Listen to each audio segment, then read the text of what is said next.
Alright, so simultaneous equations. What's the first thing we do? We've got a bunch of words. First thing we do is to let thingy equal something. let thingy equal something. Let x equal the answer. Let x equal. Okay, so what are we asked here? We're asked how much does each boy have? So x is going to equal $5. no. We're asked to find out how much each boy has. So x will equal. So how much Alex has? The dollars Alex has. You could write A as Alex A. Should I do that? Okay, so A is Alex, and therefore J will be the amount of money James has. Wait, are you happy with those two equations? Sorry, those two statements? Yeah. So are there any totals in the words there? What's the total? 5. How do you get 5? By adding A and J, they have $5. James has one more dollar than Alex. How would you write that as an equation? J equals A plus 1. J equals A plus 1. So if we add $1 to Alex, that'll be James. Sounds pretty good to me, doesn't it? So now how do I solve those two equations? Substituting in J. Okay, so this equation here now becomes A plus 1 equals 5. You happy with that statement? Yeah. I've just replaced that J with that. This becomes 2A plus 1 equals 5. So 2A is 4, so A is 2. Pardon? 3, so A is 3. Oh, no, it's not. It's not 3. James has got 3 because there's $1 more. Yeah, James is $1 more. So you might have done it and got. Did you get 3 and 2? Yeah. Yeah, but you might have found out James's price. So if Alex has $2, James has $3. That's just because J is A plus 1, which is 2 plus 1, which is 3. Okay? That's the stuff, Jack, that you were finding hard yesterday. It's that last step that hopefully with a bit of context it actually makes more sense. Does that make sense? Happy with that statement? Yep. So with this one, what changes? We're still got to go let A equal this and J equal this, don't we? So let A be the amount of money Alex has. J equals the amount of money James has. Remember, A plus J is still $5. Okay. James has Alex's amount of money plus $2. So there are my two equations. Can everyone see those two equations? Can you see those two equations? You hear with that? Yep.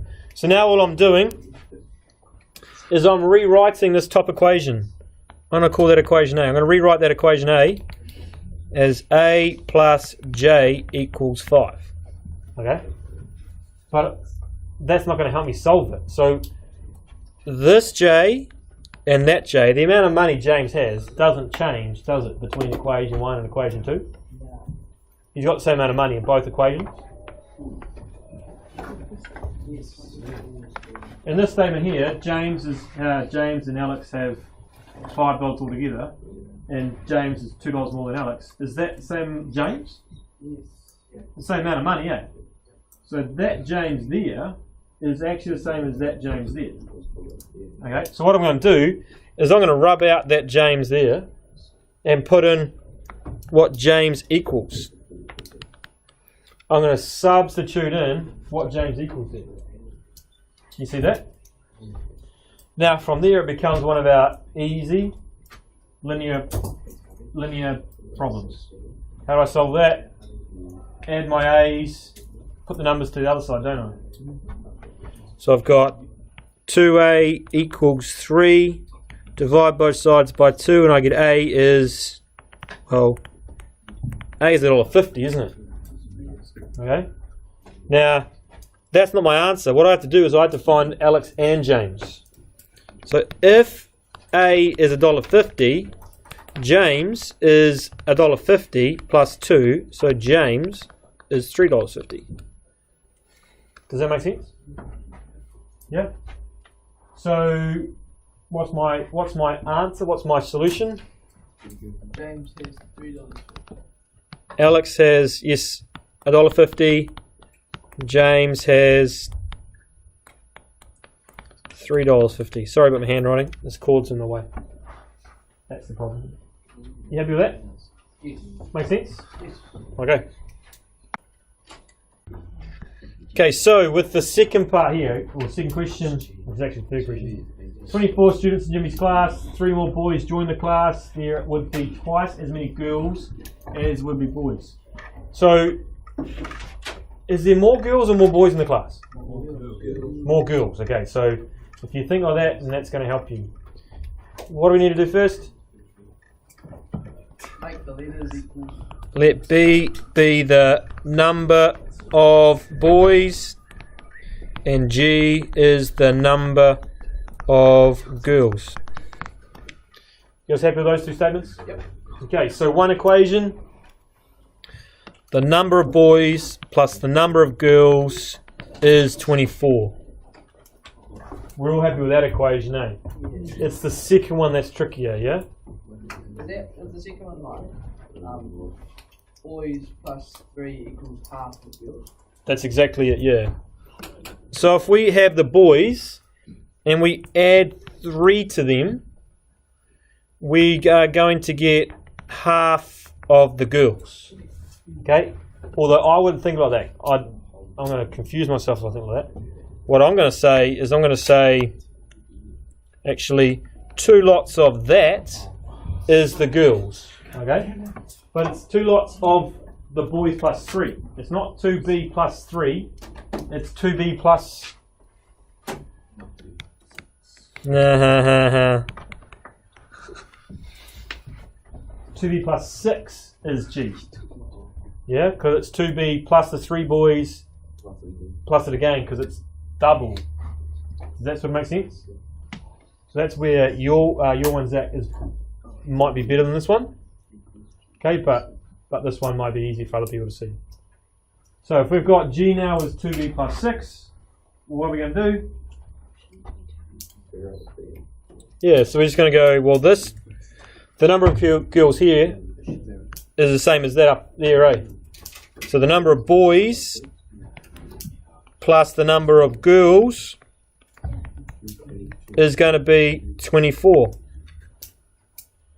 So this is why I don't use B's and B's very often, because that's like B plus 2B plus B. So that's B plus 2B plus 6. Okay. So that is 3B plus 6 is 24. So 3B is 18. So therefore B's 6, isn't it? Does that make sense? Yeah? Can everyone do that step of it or not? Yeah? So if B is 6, G must be equal to... If B is 6, G must be 18 because B plus G is 24. So there are 6 boys and 18 girls. And if you think about the thought process there are 6 boys in the class. You add 3 boys to the class. How many boys are there? 9. If you now double the 9, what do you get? 18. There's my problem. Okay, you've solved it. What have you also done? Problem solving.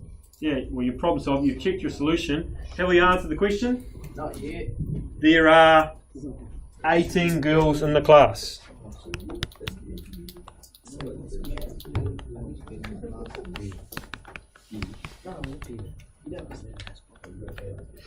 Okay, so we're talking about merit, excellence, and achieve. Okay, where do you think my merit is?